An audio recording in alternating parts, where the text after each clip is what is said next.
Hey, what's up, everybody? Welcome to Shared Universe Podcast Studio. My name is Ming Chen. Every so often, we get to promote something really cool, and when my friends are involved, it's even better. And so, you know what? I had maybe an intro or something, but you know what? Let's just bring everybody in. So to my right, Mr. Michael Nathanson. Well, you'll know from The Punisher. He's been in many musicals, and most importantly, he's a friend of ours for sure, and he's got something really cool going on. Also, joining us, you know him, you love him as Dante from Clerks, Clerks 2, Clerks 3, Chasing Amy, Mallrats, Jay and Silent Bob Strike Back, Jay and Silent Bob Reboot, everything, as well as many conventions that he's attended for many years. Brian O'Halloran, and so Michael, about 2.5 years ago, you we heard about an idea that you had for a podcast.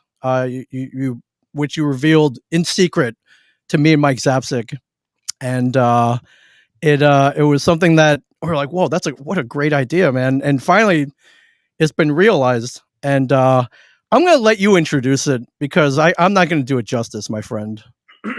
No, you do all the job. Well, first of all, big shout out to Ming and Mike because they are like I call them my sort of podcast. I'm the Padawan and they're the Jedi Masters of the podcast.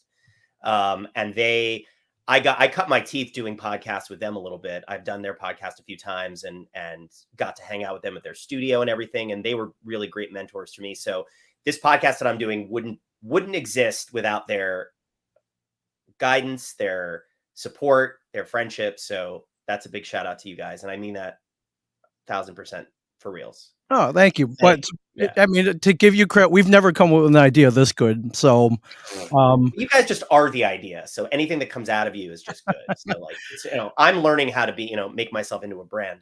But and thank you to Brian for being here. Brian and I go way back. We've been friends for a while. Brian directed me in a reading once, and then we became friends through the cons, and then just an all-around wonderful human and actor creator. I know. Look at him. He's like, Jesus, am I dead? Am I really dead?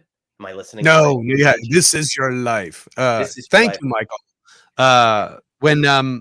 When you told me this idea as well, and Ming and Mike were like, "Yo, this is what it's about," I was like, "What a stupidly easy idea! Why didn't I think of that?"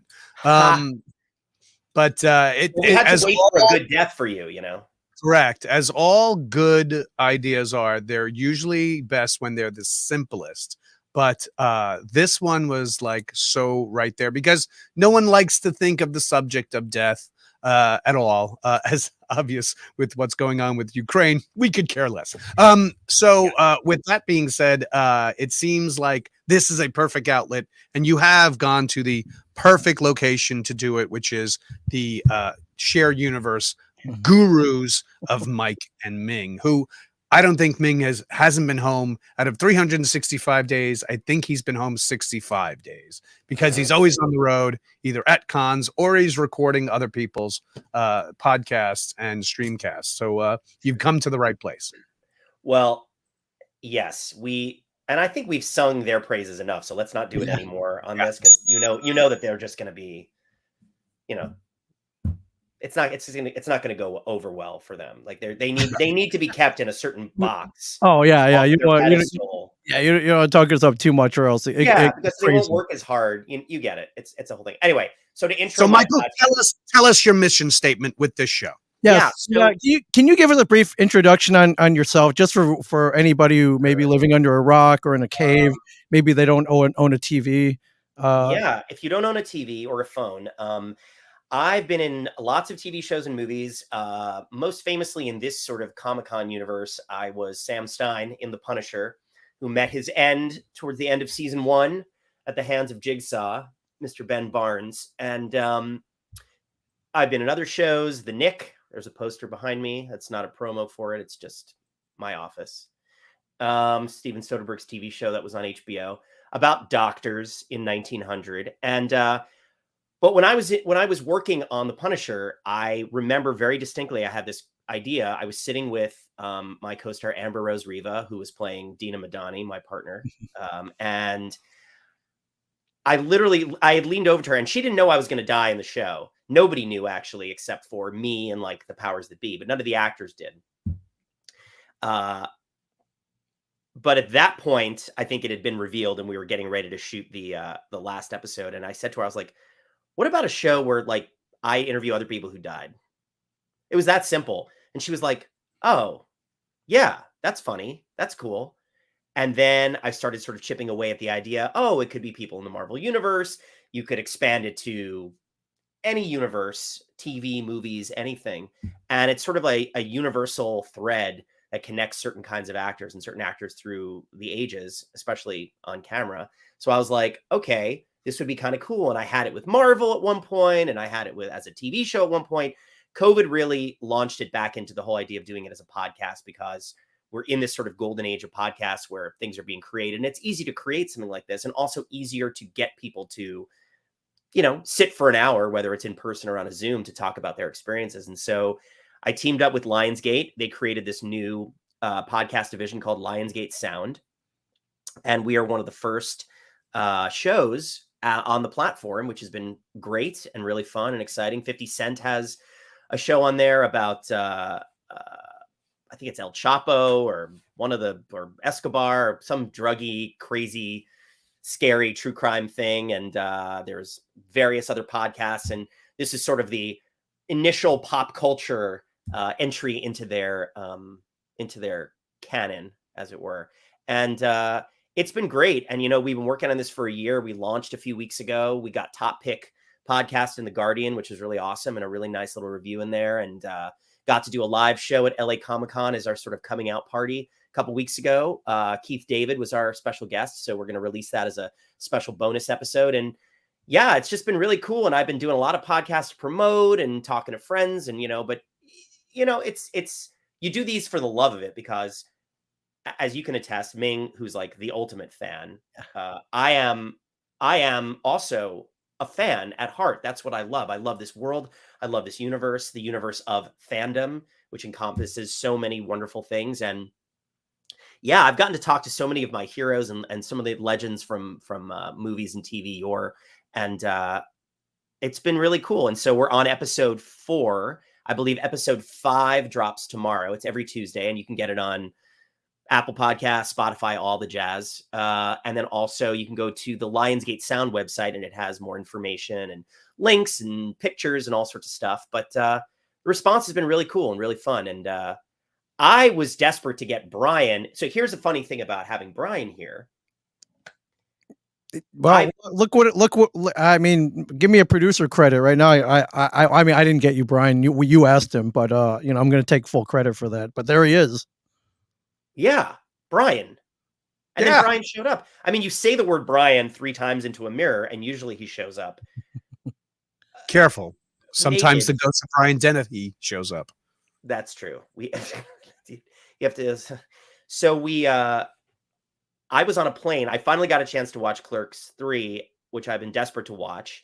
I didn't get a chance to see the road show of it, but I was on a plane going to New York to work an acting gig about a month ago. And I was like, oh yes, it's on the plane. I was so excited.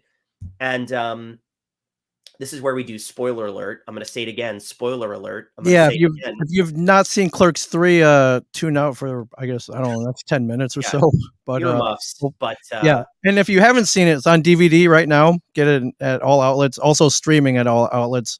Yeah, there you go. Oh, good promo. Good promo. All outlets. So you have no excuse to have not have seen it by now. It's now widely available. But I was just going to say that, like, Brian and I are friends, and I was like, originally I had an idea to do an episode with Brian to talk about the original ending of Clerks, where Dante gets shot in the convenience store at the very end. And I know that was tested and it did not go over well. And they were like, yeah, maybe not. I mean, what a badass choice it would have been. It would have been a totally different movie, and the legend and legacy of that movie. And I think that whole universe would have been way different. So I think he was smart not to do it, because I think out of that created this, obviously, but not just the movies, but like, that launched the Kevin Smith oeuvre of all of those things. And I think that ending would have just sent his filmmaking sort of like point of view into a very dark place. But I was just curious to hear like what that was like filming that and then not having that ending, blah, blah, blah. Well, as luck would have it, how many years later? It's now 30 something years later, 30 years later, almost 30 years, 28. Am I Yeah, right? we filmed it in '93, so it came out in '94. So give or take, it's 29 years going Amazing. on, and yeah, that cat's been trying to kill me off since '93. Yeah. So here I am on this plane watching Clerks 3 and I'm laughing and I'm enjoying it. And I knew the premise that Randall gets a heart attack and it's kind of loosely based on Kevin's experience. And I was like, oh, this is great. And I love how they brought the story back home and it's simple. And it really felt like a complete nostalgia trip, like I was watching the original Clerks. I will say, black and white, did he consider it for the third one? Uh, Question, just a sidebar. Like to full black and consider, white. Yeah, to just do it full black and white because it was sort of like a oh, coming home version. yeah, I mean, I think that the choice that he made of making the filming of the Inconvenience movie that Randall was shooting, those scenes in black and white, and then cutting it to color as to the modern day kind of mindset of what we really were thinking. I thought it was a great choice artistically for him to do that. Plus, it feeds into the whole thing like, oh, I want to see it in black and white, like you're asking. So we Right. give it in the doses, and it makes that you'll know that when we're filming, we're filming. When we're not, we're not. And I think it plays best with the salsa shark scene that we create, which leads to the big epic fight that Dante and Randall have in the third one, where we go from black or white to color and it stays color, and we go from there. And the next time you see black and white is when Randall shows Dante the finished film Right. of his Inconvenience movie. It's definitely something that I hated when I first read it in the '93 script. And I had said that to Kevin. I'm like, why would you want to do that? It's funny because we kind of put that kind of thought when we shot Clerks 3. There is a scene in Clerks 3 where Dante's like, yo, why are you gonna, because Randall wants to replicate the shooting ending. And he's like, well, what if there's a sequel? I mean, I don't remember if I said what if there's a sequel. I just always thought like, why do you want to kill the guy kind of thing. But thankfully, producers rep John Pearson was the first one to tell Kevin heavily. And this is the guy who repped Spike Lee, who's repped Linklater. Letter and a few others, some big names in the independent film industry, advising them how to sell their film. And he was the one who said, you got to cut that ending. You're just going to get the audience mad at the writer director for killing off one of the main characters that they felt, they loved or whatever, especially since it's a comedy all the way up to that.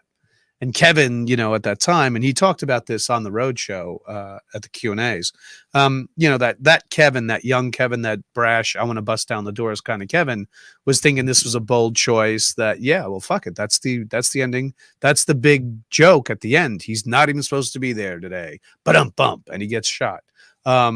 So thankfully, I think I owe John Pearson like 25 Christmas fucking bouquets every year for keeping that ending out. But this is before DVDs were around.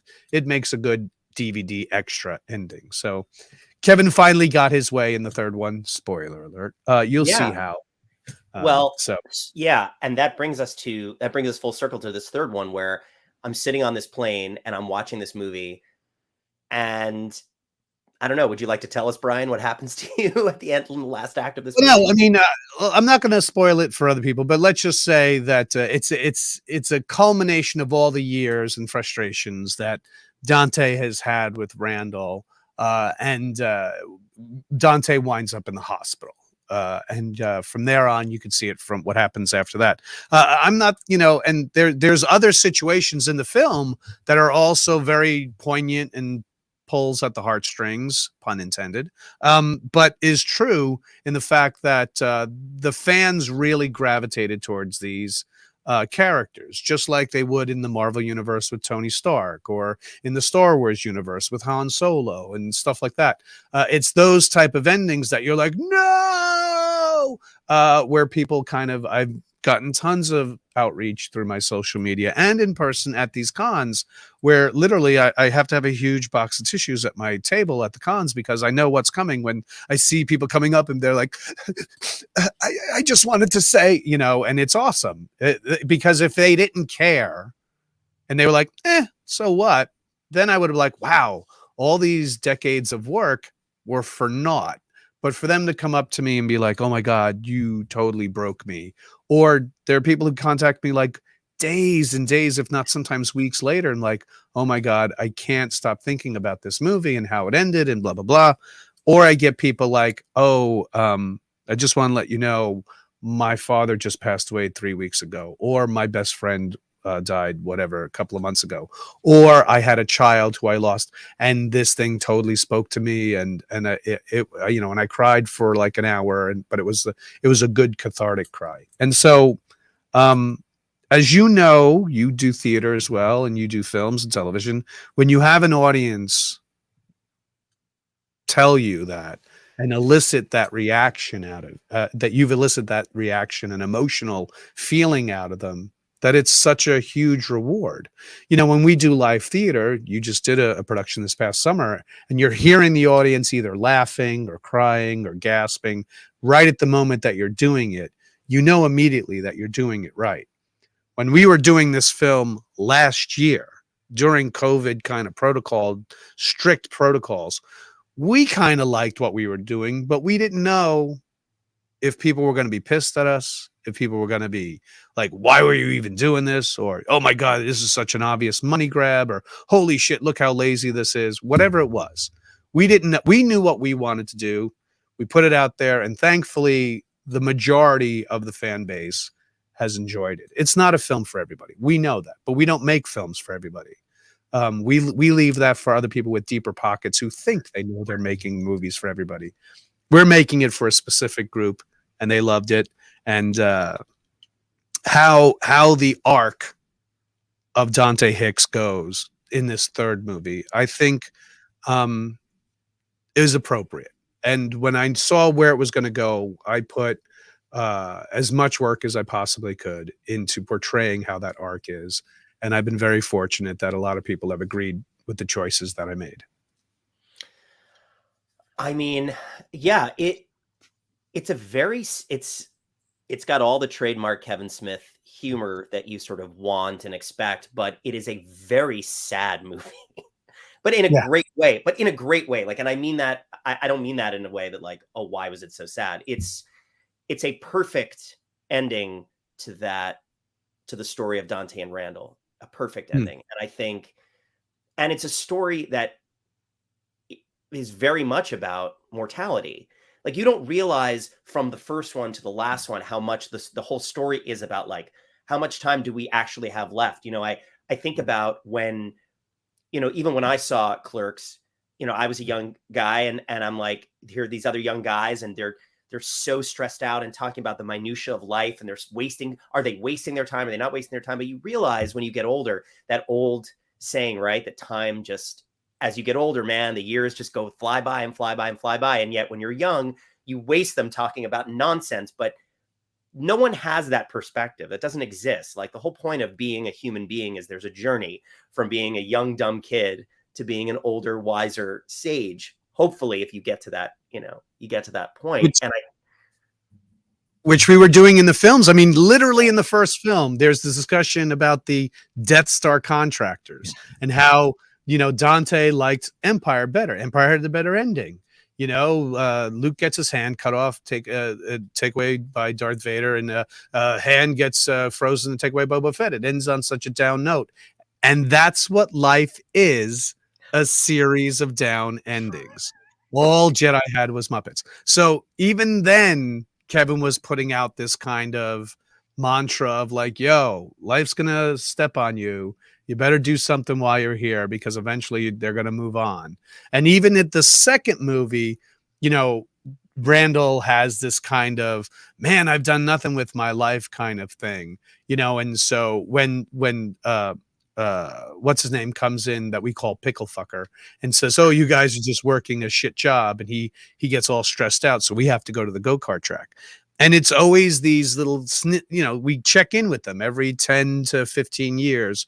Where are these guys now? Where are these guys now? And it grew with exactly what our audiences were doing.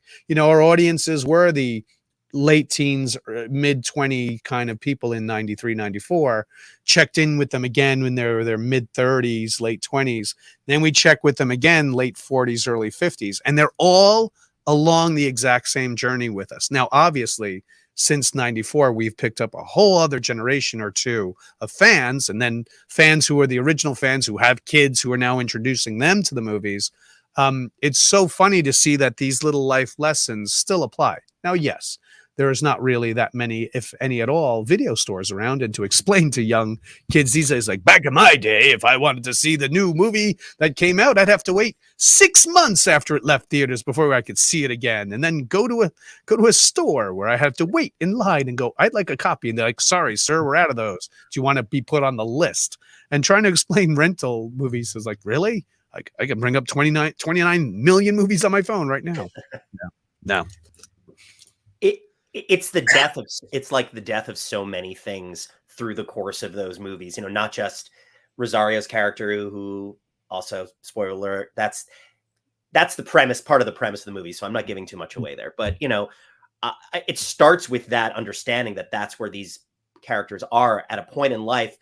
It's like reminding us all as we get older, you are going to experience loss. You're going to experience tragedy. That is unavoidable. You're not just going to, no matter how much you isolate yourself, working in a video store, working in a convenience store, you don't want to take a chance, out of fear, out of whatever. Life will find you in great ways and in shit ways. And you find yourself being invited to more funerals than your weddings. It's a crazy thing. And what's really interesting is that, like, I was a teenager when I saw Clerks the first time, and it totally changed me, like as a person, like wanting to be an actor, wanting to be a filmmaker, wanting to write. The juxtaposition of sort of like the philosophical tomes and ideas and borrowing from all the great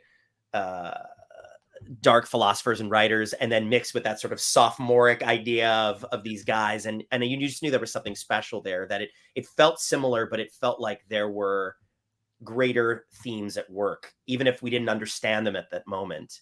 And the way it's played out over time, like I said, that trilogy has just, it has survived. It's like told the story of a generation, or like several generations now, but like tracking that from now, it's similar to like when I saw Trainspotting 2. It just felt like there was that legacy where it was like, here was this iconic thing where, like, yeah, I couldn't relate to doing heroin, but it was a moment in our culture, in our time, where like a certain kind of music was popular, a certain kind of filmmaking, a certain kind of thing. And then you sort of come at it many, many years later, and you're like, what's different? What's new? How do you explain this? But it's those moments in time that are captured. And I think you perfectly said it earlier when you're like, people come to me and they're crying about my character and, having this connection. I mean, that's why I did this podcast. Honestly, not to bring it back to the podcast, but no, that's why we're here. Yeah, and that was the impetus for it, because it was like, I have those connections too. Like, I would go to Comic-Cons, and I think Ming and Brian can probably remember this. I've gone to Comic-Cons where I was just so much more interested in meeting certain people than I was about like actually signing anything, because I was just like, holy shit, that person is here that meant so much to me as a child, and I'm here partially because of that person. That connection is very real, and especially when it's a character that has died, or has like, it has an iconic death, or has some finality to it. There's something about that. Ming, please tell us. Yeah, I mean that's one of the best parts of going to conventions is it's like, holy crap, Brian O'Halloran, Michael Nathanson, and like Kevin Smith are going to be there, or or Mark Hamill, and just our heroes. I mean, I'm sure we've been in multiple green rooms where we'll see, like, in the past, Adam West talking to like William Shatner, talking to like Nichelle Nichols. Like, it's a weird fever dream of fandom at these things. And and us as fanboys, it's pretty huge. Sometimes I walk into these things, I'm like, am I in heaven? Because this would be my idea of heaven, is all my favorite actors and their characters all kind of hanging out with each other in one place. So And a lot of those actors, truth be told, are near dead, so it is kind of like heaven. That is part of it. Like I was just at a show in Columbus, and we had, they had like Richard Dreyfuss there, and we had Rosario Dawson up at GalaxyCon in Columbus, and it was the same type of thing that we're coming to me about. We're going to her saying the same thing, and so it's fun to see these people, like with Richard Dreyfuss. I would talk to him about, oh, how was it working with Robert Shaw? I was a big fan of his. I thought he was an incredible actor in general. Black eyes, like a dove's eyes. Yeah, and talk about an incredible death. I mean, that was one of the most shocking deaths of my childhood that I saw in film. So those are the type of things that I enjoy as well, that I think that when you finally get to meet those actors, and from what the rumors were always like, Harrison Ford wasn't going to agree to that last Star Wars movie unless they wrote him out as dead. So it's that type of thing, like, well, what was it that I don't know, kid, I was just sick of it. Whatever it could have been, it would have been fun to see. Yeah, and what I like about you guys as actors, you mentioned life, is short and then you die. But as actors, I think every actor probably dies at least one time playing a role in their career. And I think, Brian, counting the lost ending to Clerks, have you? I guess I'll count your death in Dogma. I guess Grant Hicks, correct? Probably. Well, it's off screen, but you see him screaming, yes. but you don't know if I die or not. Okay. And also the one that you would have definitely seen me in, it was a very awesome death. M. Night Shyamalan's The Happening. That's the one I was going to ask about. I play the Jeep driver. John Leguizamo is my passenger, and there's 3 other people in the back of the car as well, of the Jeep as well. And as a matter of fact, if you had the DVD, for some reason, if you did, on the deleted scenes extras, there's also the anatomy of the crash, and they do like a mini documentary about all the rigging that had to be involved to get that Jeep to do crash, where my character literally flies out the front windshield because it hits a tree, flies out the front windshield and lands on the ground. And I totally wanted to, like, let me do it. And they were like, no, we're not letting you do it. Oh, yeah, we got a guy. I'm literally on screen of the making of that crash than actually in the movie. So was that your first on-screen death? Well, I mean, besides Clerks was your first on-screen death because you shot it. Right. It just didn't get released. I'm trying to think. Perhaps that was my first on-screen death. I mean, I bombed. No, I'm kidding. I make that joke quite a bit. Yeah, but thanks, Brian. That would have been one. Vulgar, I don't die. If anything, the antagonist dies. And let me see. There are any other films that I would have died in. I don't think so. The rest, I think I'm pretty good. Yeah, check I think you remained safe pretty much. Yeah, that's how you know you've made it, is that like you die less because filmmakers just love you more and want more of you and want to have more of you. I guess that's maybe. But then there are those actors who are just so douchey and awful, and they are cast in these horrible villain type roles. And especially you see some of the 80s movies and action movies and stuff, you'll see some of the same actors portraying these kind of mob villainy kind of, guys. And people want to see them die in different horrible ways. Yeah. And to them as actors, they just want to make sure they die a very different way than the last time they died. You know what I mean? Like, well, this time, can he cut my head off? Or can I be like put into a compactor? Something else than just shot. Okay, you're dead. Too bad. It's funny. It makes me think of like all the mob guys who are in all the, like, either whether it's David Chase or Scorsese, where they all just keep popping up in each other's stuff, and they're all just dying in different ways at different stages of their lives. And I'm always seeing that, like every mob movie I see. And then you go back to like, not that I watch all my movies on a plane, but I had several really long flights recently, and I was like, and Godfather 1 and 2 were both on there. So I just did 1 and 2 straight through. And I was like, every time I see Godfather 1 and 2, I see yet another actor that I'm like, oh, right, that guy. And he was in that guy. And I can track by how many mob deaths he's had through the years. even in like Analyze This, some of those guys pop up, even in the funny mob movies, and they die. It's really weird. Those guys would be, it'd be fun to get all of those guys in one room, be like the character actors of the mob movies through the years. And I've been stabbed, he's shot, he's venting shook. And then you could take the horror genre, right? And you'll see people who've been hacked to pieces, people who've been thrown off buildings, people who've been poisoned, people who've been eaten by zombies in many different forms, or vampires who've been, taken control by a vampire. It's always funny how the categories of death could be too. Like eventually for your show, I suggest you put up a poll, like, what preference of death do you like to see a main character die, and give them 4 or 5 choices, and just go after those guys. I wanted to do a I definitely want to do a straight up TV season where it's just like the iconic deaths of the golden age of television. I wanted to do a whole season of Sopranos deaths, but they've kind of over, Imperioli and Sharipa have that Sopranos podcast. They slid that one in. I'll let that slide. That's probably better than anything I could do with the Sopranos. But I have a question for you, Brian. Sure. So like initially, like when you're doing, and let's just take it back to the first Clerks.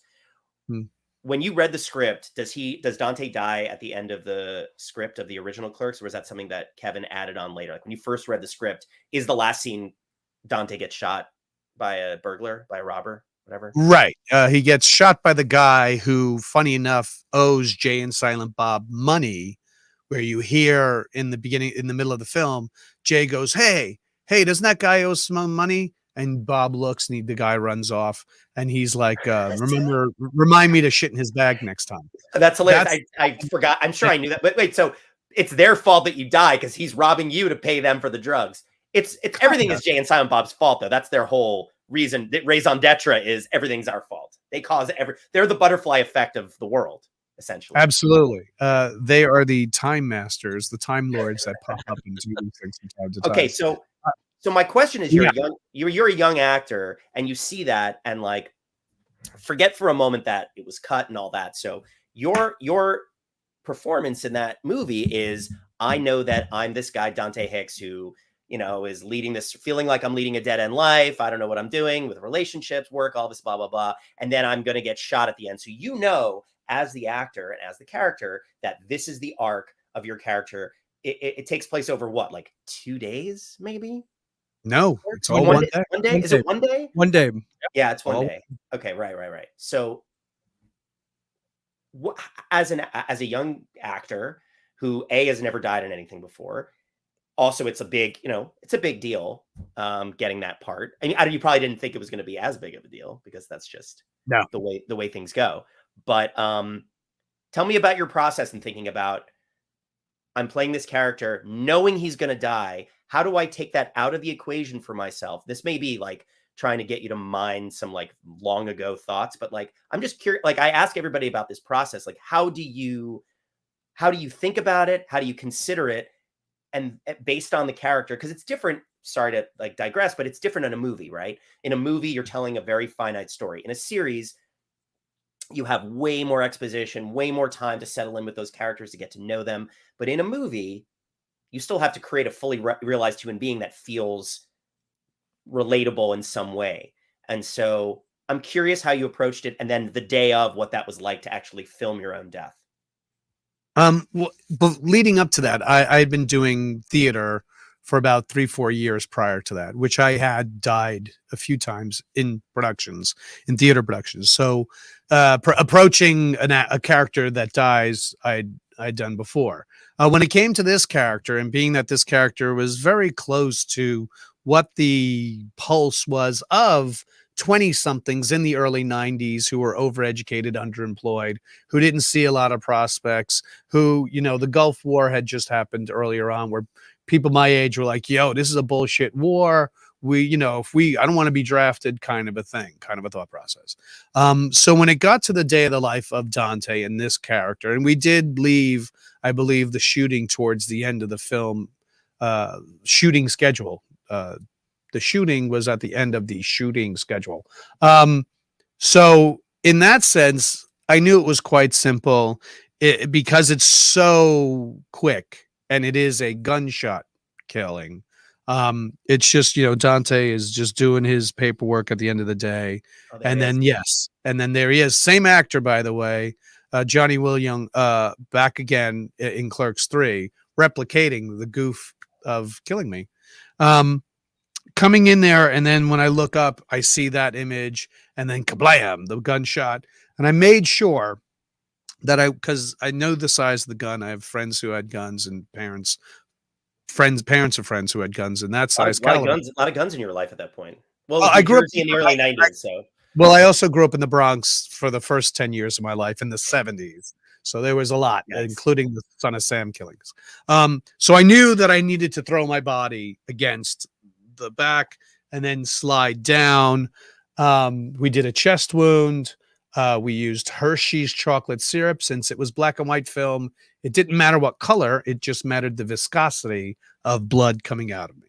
Which was what they And used back in the day, right? That was like an old school trick. yeah. Black and Yeah, white I mean, film, yeah. otherwise, if it was color film, it was Caro syrup, corn syrup Right. with red food coloring, and because the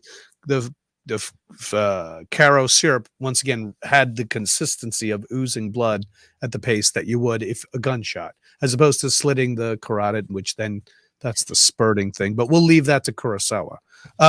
So that was the type of thing that I wanted to make sure that there was no thought process of it. I mean, I put my verbal objections in the very beginning of reading the script, like, I don't think you should kill the guy.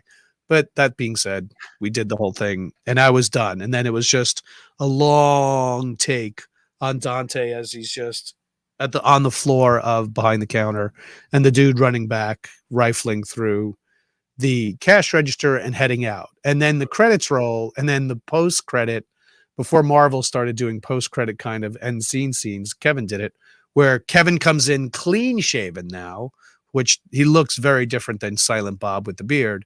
He's like, hello, hello. And then in total Jersey style, just reaches up, grabs a whole bunch of cigarette packs, and then runs out. And that's the end of the movie. So those are the type of things that the thought process was, look, I just wanted to technically look like I had been shot and really try not to move the chest, like really hold my breath as long as until they said cut, so that I wouldn't be like, and that was Did you watch any films where people died? Did you want to you're like, I want to die in a cool way. Like I want this. Oh man, back then everybody had seen the Faces of Death. That was a VHS tape that Oh passed. God, yes, we all saw that. That is widely available now on the internet. But I mean, was there like a movie you saw as like a kid that you're like, no, because look, when I was a kid and I was playing, characters from movies, I would constantly be dying or killing other kids, right? That's like what we do. Right. We run around with our fake guns. Mine was generally Indiana Jones or Han Solo, but the dream would have been, oh fuck yeah, I want to be in a movie where I kill someone or get killed. That was a cool thing. Sorry, kids. This is not a great life lesson, but it's just the reality of how we all grew up. But did you think about, oh yeah, I remember that movie where so-and-so had that badass death. I want to be I don't know. I just wonder if you thought about it on Punisher. I was going back to all these movies that I watched, and I was like, how can I do this in a cool way? Or how do I want to go out? Do I want to go out with some panache? Right. I mean, but that's more of a vengeance kind of death, like avenge me kind of a thing. And True. This was a simple, just robbery gone wrong kind of a thing. So with that, I mean, I've seen back in the day, I saw all the Charles Bronson Death Wish movies. Everybody saw the Warriors, and even the Indiana Jones movies. There was quite a few machine gun killings and killings of a gun and stuff like that. And World War II movies, me and my dad were huge black and white World War II, John Wayne, Cagney kind of movie kind of things. So those type of movies about gun violence, I was all about, same thing with the Godfather movies. Action stuff. Now. Yeah, action stuff. So, and there's all the Schwarzenegger shit in the 80s. So that being said, there wasn't any type of I must, there was never going to be that. I wanted to keep it as simple, to be honest with you, as simply as possible. That's a great answer. No, because sometimes that is what it calls for. I just think that sometimes as an actor, you're that it's such a significant thing that you sometimes you will put, that's the other, equation. Sometimes you put way too much thought into it and you're it has to like visually be a certain way, or I have to do a certain thing. And sometimes the simplest way is the best way.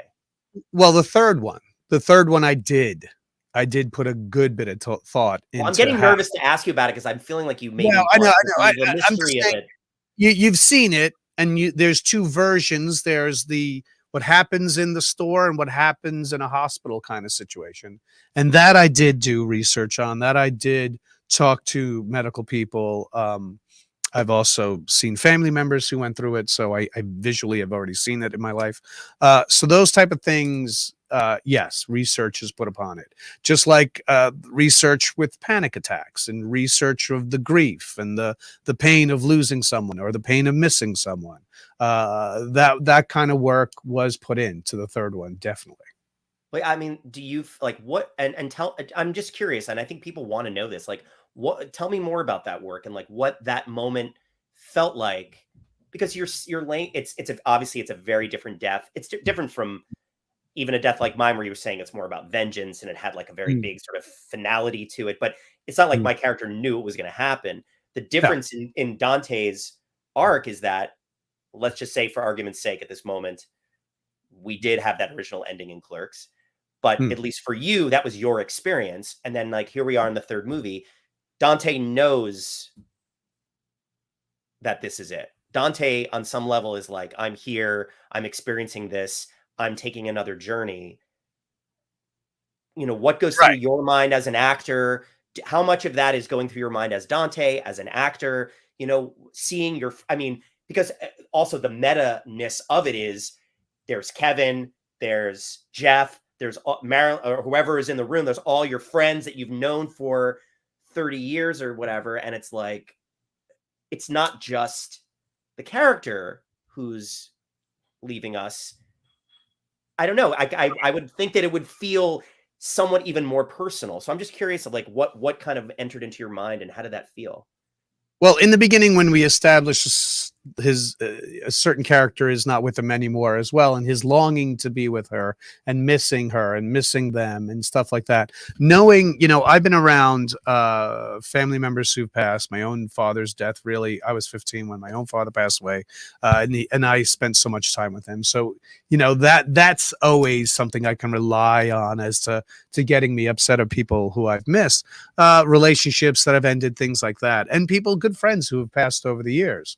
I've experienced, and just deaths of other people's family members and people who I became close to. So the emotion of that throughout the majority of the third movie, along with the anxiety of having to face those emotions in a relationship, as you can see, is not so, hey, emotions are easily back and forth with each other. Arguments, yes. Anger, certainly. Sarcasm, oh my God, that's how we breathe. But with the actual feelings of what was going on and how they truly felt towards each other, you had a small snippet of it in Clerks 2 in the jail scene when Randall and Dante are like, what are we going to do? And Randall's like, I'd buy the quick stop myself, and run it ourselves. That was just a little taste of the emotional rapport that was Dante and Randall. And Kevin captured that and then said, I want to do more of that. I see these guys are best when they argue with each other. When these guys fight, oh my God, it's perfect. So he took that and then made more of a whole movie about it. And so carrying those emotions through, knowing that from the jump of the third one, this is what has happened in Dante's life. This is what grief is about, and carrying it through. Then the fear and of losing his own good friend, when his own good friend has a heart attack. And this is out there. Was in the trailer, so there's nothing new that I'm talking about here. And the emotion of, oh my God, I nearly lost my good friend, and the fear of that, and then also them being told, you really should humor him because men who go through a heart attack slip into a deep depression. So try to keep his spirits up, kind of a thing. And so Dante entertains every type of scheme that Randall came up with. And in this case, I want to make a movie about my life here at the Quick Stop. Oh, okay, whatever. And so he goes along with it, the stress of having to get the money together and stuff like that. So with all that going through Dante's head, and here we get to a scene where he's faced to once again go to the movies restaurant to shoot to a reshoot of a very iconic scene from Clerks 2. It triggers a panic attack yet again in Dante, which then leads him to flee before they even think about filming, which then angers Randall. And then when he goes and Dante goes and goes to a bar and drinks a bit and gets a little overserved, comes back to the store where they want to shoot the iconic salsa shark scene. And then that leads to that big emotional argument. Yeah. Because once again, the actual dialogue from that first movie put into the context of him in his 50s is incredibly apropos, but is just more triggering than anything has ever been said between the two of them. To which then Dante just fucking has no more fucks to give and lays it into him. And in so doing so, life kicks in and punches him in the heart, and we go from there. So that collapse, there's many ways that that type of event can happen to someone. I know of the way I took the way where oxygen has been cut off and you collapse. And that's how a lot of people realize sometimes that there's the pain in the arm sometimes that eventually like, ow, what's going on? There's how Randall have it where like, I can't catch my breath, man. And then there's the one where it literally just, it's been cut off and you just go black and go out, where some people think you're just fainting, or in this case, Randall thought I was just drunk and just was like, blah, and fell out. And then when it gets to the hospital scene where I am intubated, I've seen people intubated have their last heart attack and die. It's not a vision I wanted to see in my life, but I did. So that I remembered, and that just stuck in my head to, now we're coming to this scene. I remember how that went. And we shot a lot more coverage of that event than anything with Randall. And then he edited it down to what it is. So drawing upon those memories, drawing upon those pains is where it went to. When you're laying in that bed at the end and you're intubated and you're sort of saying goodbye, as it were, on some level, do you think about like what goes through your head? Do you think about as the character, like, because I just drawing back to my death and the Punisher was, I had a lot of thoughts going through my head that I sort of anticipated. You don't have the words in death scenes very often. It's about what you're communicating through your eyes very subtly. In my case, in my death, I was literally cut off from speaking because I got stabbed in the throat. I think I was stabbed multiple times, but one of them was in the throat. I think he did it on purpose so I couldn't tell Dina that Billy was Jigsaw, etc. Blah blah blah. So spoiler. Yeah, right. So, but I have things that I was like, how am I going to convey this, and on my face, and is it regret? Is it true? Like, what is it? And I think it was funny when I actually filmed it, things that I had prepared kind of left me, and I felt an enormous amount of sadness while I was dying. Like, I felt sad about it. Like, I felt like I was cut off too early, and there were things I wanted to say and things I wanted to do. And I was like, it almost felt like treading water, knowing that you're not going to make it to the surface, but you're just like, you're going to try. And there's all these things I wanted to say. And I had to do all of that through my face and my eyes and my blood. But I'm just curious if that kind of stuff went through your brain, like what kind of goes through your brain in that bed scene? Absolutely. First of all, technically, I wanted to convey that I was on a ventilator and that I couldn't speak because I was on a ventilator. Two, I'm actually interacting with the Randall character. He's telling me stories, and so I only have my eyes. So there's a kind of it's okay. He talks about how, hey, I'm here to show you the movie that we did, and I'm so sorry I shouldn't have said all these things to you in the store. You've always been the lead in my movie. You're the Luke, stuff like that. So there was a lot of looking at him like, it's okay, buddy. Like, I understand that. It's all right. We're good. And I'm sorry what I said, kind of a thing. But at the same time, when it cuts to that other scene where he sees that, oh, if I just let go, holy shit, I could be in paradise, so to speak. Is that where you're in the movie theater watching the movie? Yeah, Yeah. exactly. So having to convey that at the same time in the bed in real time, It's a lot, while man.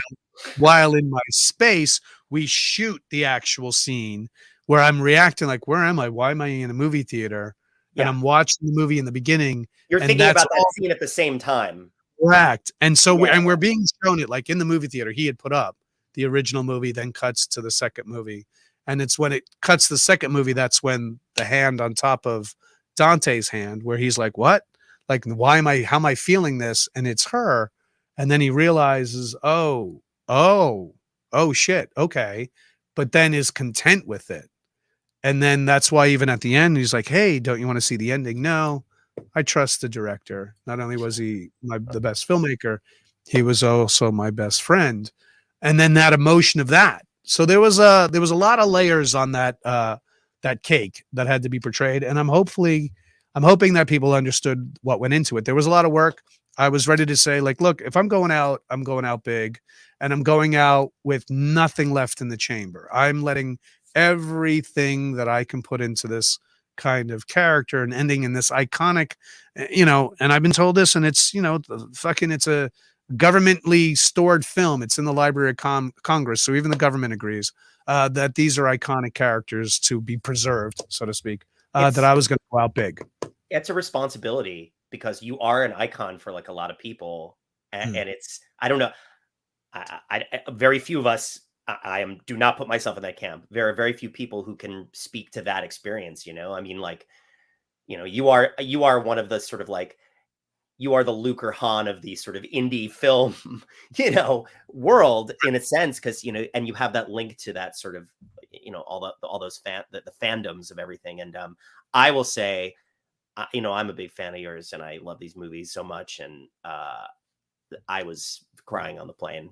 I was fully immersed in crying in that scene. It was because it also just felt like, isn't that a death knell for like my sort of like youth or my childhood or my dreams or something? But on some level, it's like, you know what? Like, you're not going to get to do everything you want to do. You probably won't be playing hockey for the Rangers or the Islanders or whatever. You'll never, whatever these dreams are of these like Jersey kids who are growing up, who started out, working in these stores and someday, maybe ended up working in fast foods. Like sometimes it gets better, sometimes it gets worse, sometimes it stays the same. But that sort of reality of, you know what, you're not going to get to do everything you want to do. You're not going to achieve all your dreams, but you will have beautiful, wonderful things in your life. It's just inevitable. And many of those things will come to you in ways that you didn't expect. And you just have to, as much as possible, practice some kind of mindfulness in your life and understand being in the moment is important, because as much as you complain and bitch and moan, which is like the Dante creed, right? It's just like, that's where he comes from. It's like, you know what? You've got good friends. You've got women who are willing to have sex with you, which is awesome. Well, I don't know. I'm trying to think of all the things that Dante had in the first Clerks. He's like, I don't like this. He got lasagna made for. I mean, there were so many great things that he had that he didn't appreciate at that moment. But you're like, at the end of your life, you're like, wait, you know what? There was some pretty good shit there too. Absolutely.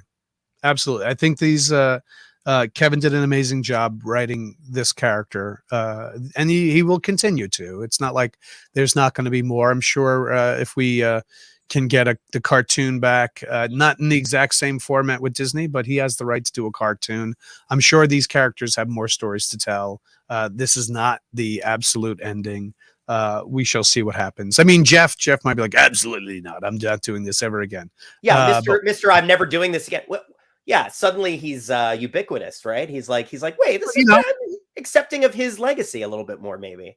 Of course, but as we grow older, that's what it is. I mean, the lessons that were put into this Clerks 3, I mean, expressed by the Becky character, live while you can, love while you can, and for God's sakes, dream bigger, is still something that a 17-year-old can have as much as a 55-year-old could have. And even then some. People start new things all the time. But also, for God's sakes, get your heart checked. If you're our age, especially, and go get it checked out, get a EKG, get a simple blood test, make sure everything's all good.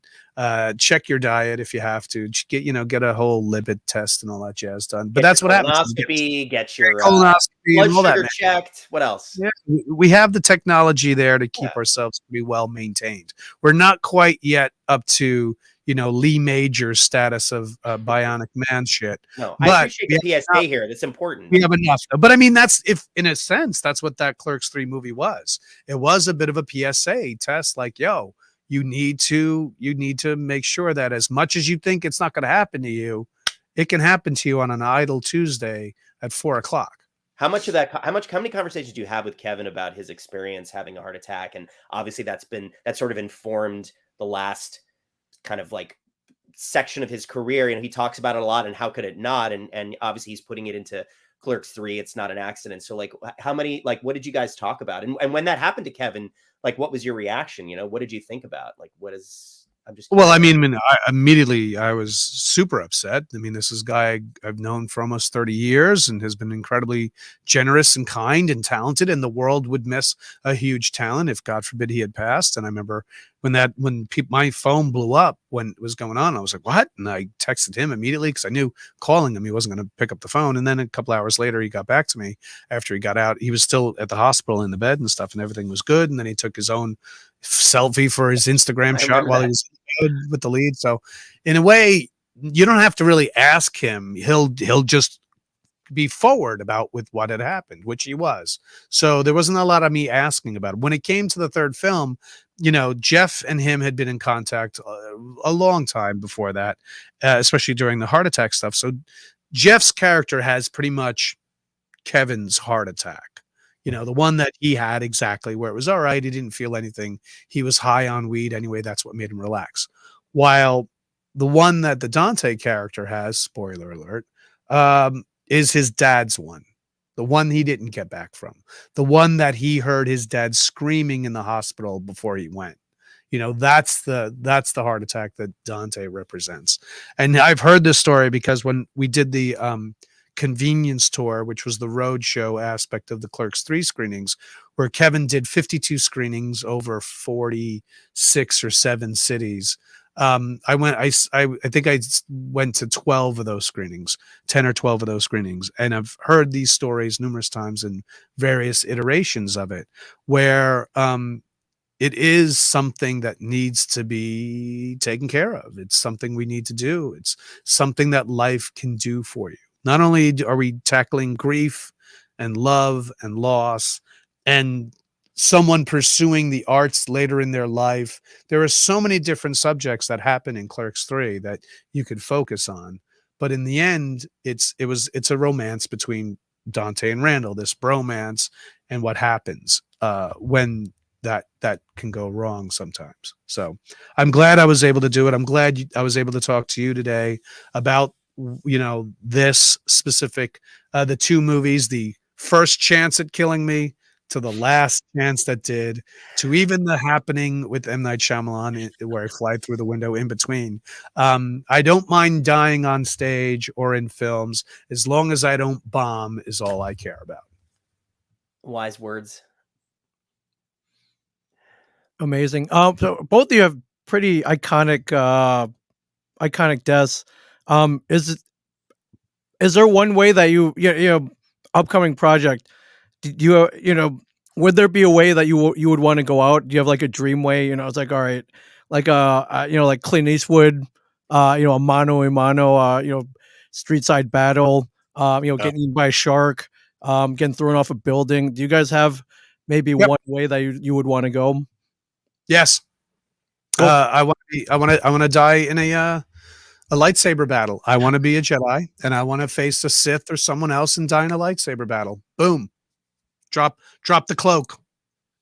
All right, drop the cloak. Go right to Force Ghost. Okay, I love it. Michael, do you have a dream way of going in a movie or TV or on stage or? I mean, I think nobody kills people like Quentin Tarantino, and I would really like Quentin Tarantino to kill me in something. I don't care if I have 1 line or 0 lines, but like when I was watching Once Upon a Time in Hollywood, and Scoot McNairy, who's such a fucking awesome actor, one of my favorite actors, he comes on. He's in the TV show that DiCaprio is playing the villain in, right? Because he's like, my career's over now. I'm left playing these fucking villains on TV, and he gets shot. Who's the other actor? It's Timothy Oliphant. Oliphant, right? Thank you. From what's that? He was in a Justified. Is that the show? Yep. Justified. Yeah. So, and I remember I'm like, oh, there's Scoot McNairy, and I think within like 20 seconds, Scoot McNairy is just blown to smithereens. I think in a quick gun, it's just like a little quick standoff. And I think he's just like, he does one of those things where like he takes the rope, right? He like attaches it to an actor and just like yanks them back really hard. It happens quite a bit in Django Unchained. I just thought, I'll bet Scoot McNairy was so thrilled to do that movie for 5 minutes and get brutally murdered by someone. So that would be my choice, is like, I don't care how big or small that role is, just to be killed in one of his movies would be kind of an awesome life event. By the way, Brian, favorite movie death of all time? Just curious. I always ask everybody, so I'm just Great curious. question. You said Robert Shaw. Is there another one that's kind of hit you as hard, or as you know? I mean, I love that death. The Robert Shaw being eaten by Jaws is definitely one of my favorite deaths. I'm trying to think. Is there another death? I mean, you could say, what's his name? The original death in Aliens by God, what's his name? Where Alien, he's at Alien or Alien? The very first one. Oh, John Hurt. John Hurt. Yeah. John Hurt's death in Alien. Another amazing, like that. Everybody's head went when that happened. That came out of nowhere, and then they did that SNL sketch, didn't they? Didn't they do an SNL sketch? Yeah, Hello, baby. Oh no, that's Spaceballs. Spaceballs for sure. John Hurt played himself. John Hurt. Yes. Not many people do a John Hurt impression. I was going for it. There you go. I died in Aliens. It was very. We can expect great things from you, Mr. Potter. Terrible. It's so good. They've repeated it numerous times. Like every time. That's the only way aliens could be born, is bursting out of people's chests. So that between the Robert Shaw, and the John Hurt, those are my two top deaths. Those are good choices. Yeah. What's yours? What's mine? Yeah. Oh, Jesus Christ. I've been asked this so many times. Yeah, I figured you have been, so. I know, right? Everyone's like, well, what's yours? You're the one. I'm like, oh, fuck. I always feel like I'm on the spot, because all I do is think about all of them, and then they all start just like bleeding into my brain. My favorite death, or the one that kind of like, I usually what I'll say is like of the last like 20 years on screen, it's a TV death, and it's Michael K. Williams in The Wire. Was the death that really fucked me up hard, when he gets killed in the convenience store by the little kid. Here's a character who's just survived the entire series, and you love him, and he's such an amazing, what a layered, incredible character. And then the fact that he goes out so simply, and it's a child, and you think about the way in which the mechanisms of their society and what they've been talking about in that show, and how it came to be that kid, and that cycle of violence just perpetuating with kids now killing that, it's like it encompassed the entire show in that one death, and it's like my favorite show of all time. So that has really affected me, and probably Dante, and just kidding. That's a good one. So if you go to Spotify, Apple, wherever you get your podcasts, you search Playing Dead, you'll pull up the podcast. So far, I think you have your last episode. Shannon Purser, who played Barb in Stranger Things. Yeah, we had a coup with that. Yeah, well, Yeah, she never awesome. talks, dude. She never talks about it. And Yeah, she is not. She is a very hard person to get in touch with. And I honestly I reached out to her personally and was like, "Look, I'm doing this project. You don't know me. Maybe you know me from some of the things I've done, but I'm a huge fan of yours, and I totally get what you went through. And you are kind of like one of the reasons that this podcast would even exist, because Barb's death in Stranger Things was such a cultural touchstone for some reason, right? And you don't know who's going to have that reaction, but it just became like a phenomenon, because I think people they dug her style, they thought the character was cool, and then they just yank her out of that show, and you're like, what? Yeah, to the point where people what Justice for Barb was Yeah, was justice kind for of a thing. exactly. So Justice for Barb. And so she agreed. She was like, "You know what? This sounds pretty cool. I'll come and talk about it." And she was lovely. And she talked about how the Artax dying and Neverending Story was her favorite death or her least favorite death in terms of just the most effect. And I was like, and I think the interview I did right after that was with Noah Hathaway, who played Atreyu in Neverending Story. And the Artax death came up for so many different people. And oh, okay. I got to tell Noah, I was like, "Oh, so-and-so, that's their favorite death." And of course, Noah's reaction is, "Oh, that fucking horse." That's Noah. But yeah, we got to talk to a lot of really cool people so Yeah, that's far. cool. Dante Bosco from Hook, and he's an Avatar. Amanda Wyss was the first on-screen death from Nightmare on Elm Street, and Yeah, I got to talk to my Punisher brothers. I got to interview Ben Barnes, the man who killed me. That was a really fun interview to do. Sort of confront your own murder. I'm like, "Dude, if it wasn't for you, I'd still have a job." And he's like, "Dude, I don't even have a job in that show." I'm like, "No, I get it. It's not your fault." yeah, And I remember the day that Ben Barnes killed me. All he kept doing was apologizing the whole day. He was like, "I'm so sorry. I'm so sorry." He kept hugging me. I'm like, I don't blame you. It's not your fault. I blame those people in Video Village over there. yeah. You didn't write this, like, yeah. No, I'm just So yeah, we've got some great interviews coming up. We've got we're almost halfway through the season, and we've got yeah, I was some gonna ask really how many total episodes in this first season? yeah, first season we have 8 episodes Okay. and then a 9th bonus episode, which is going to be Keith David live from LA Comic-Con. Yeah. And we talk about They Live and Princess and the Frog and all sorts of fun stuff. And but we've got some really cool deaths coming up. We've got speaking of Alien, we've got some cool Aliens folks who came in to talk about some really interesting stuff. I don't want to spoil who that is. Although they always tell me, they're like, "Oh, you should talk about who's on it." But I think there's something cool to have like a little bit of mystery about Oh, like sure. who the actual guests are. But Yeah. we cover some really cool stuff at the back end, and we have a phenomenal finale episode, which is Star Wars. And Ooh. I will say, Mark Hamill, if you're listening, please do my podcast in season 2. But that being said, my initial thought was, let's get Mark Hamill to talk about the death of Luke Skywalker. Let's get, can we get Harrison Ford? Obviously, that was never going to happen. There have been some pretty awesome deaths. I wanted to talk to Boba Fett. Please help me. I'm having a brain fart. Jeremy No, Bullock. not Jeremy Bullock, who actually died. He was unavailable. By the way, in Hollywood, they say just because you're dead doesn't mean you're unavailable. Or are you talking about Tamara Morrison? Tamara Morrison, thank Okay. you, Tamara Morrison.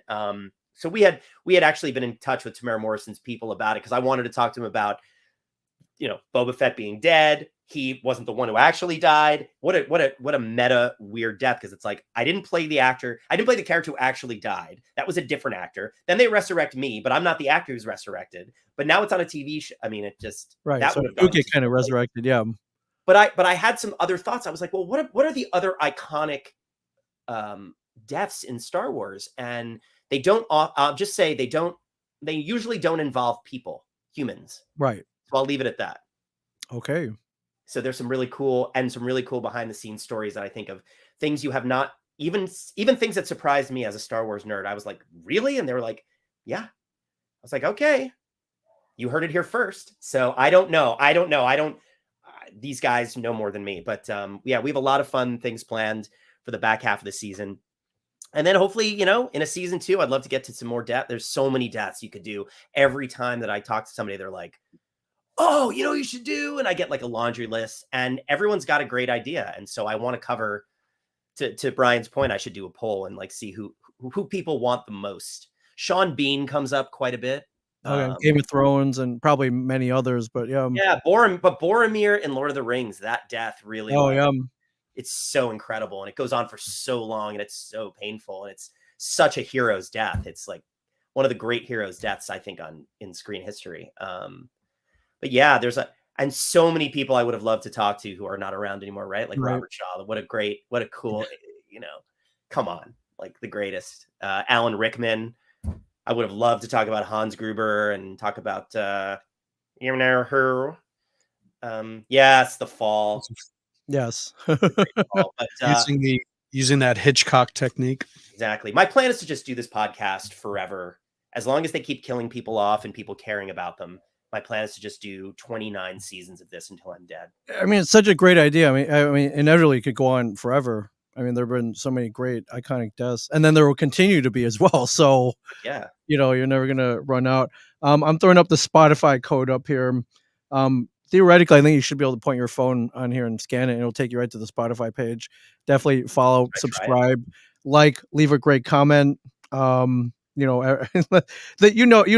usual. I know they're like, tell everybody to rate it 5 stars. I'm like, well, I'm not going to tell people to rate it 5 Yeah, stars. I'm Don't going want, to, I'm not a fucking salesman, but also but that does increase your visibility. So I know you need it to, like, if you want, they're like, well, if you want to do another season, you better get the numbers. And I'm like, it's all about numbers, unfortunately, but that's just that's the world we live in when there's like more content than people alive.